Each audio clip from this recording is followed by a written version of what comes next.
Kerala state higher സെക്കൻഡറിയുടെ chemistry exam March 10-ാം തീയതിയാണ്. നിങ്ങൾ പരീക്ഷയ്ക്ക് പോകുന്നതിന് മുമ്പ് ഞാൻ പറയുന്ന ഈ 5 ടോപ്പിക്കുകൾ നല്ലോണം പഠിച്ചതിന് ശേഷം പോവുക. കാരണം ഇതിനകത്ത് നിന്നുള്ള ക്വസ്റ്റ്യൻസ് ഉറപ്പായിട്ടും ഉണ്ടാവും നിങ്ങളുടെ ക്വസ്റ്റ്യൻ പേപ്പറിൽ. എക്സാം എഴുതി കഴിഞ്ഞ് വന്നിട്ട് നിങ്ങൾ എന്നെ അറിയിക്കണം. അതിൽ ഫസ്റ്റ് പോർഷൻ എന്ന് പറഞ്ഞാൽ കൊളിഗേറ്റീവ് പ്രോപ്പർട്ടിയാണ്.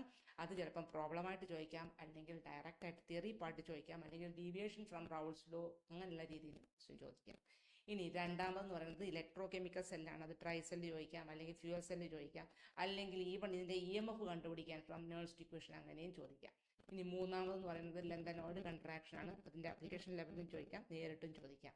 നാലാമത്തേന്ന് പറഞ്ഞാൽ ഓർഡർ ആൻഡ് മോളിക്കുലാരിറ്റി. അതിന്റെ ഫസ്റ്റ് ഓർഡറിന്റെയോ അല്ലെങ്കിൽ തേർഡ് ഓർഡറിന്റെ ഏതിന്റെയെങ്കിലും ഒരു പ്രോബ്ലം, അത് ഹാഫ് ലൈഫ് വെച്ചിട്ടും ആവാം, അല്ലെങ്കിൽ കെ വെച്ചിട്ടാവാം.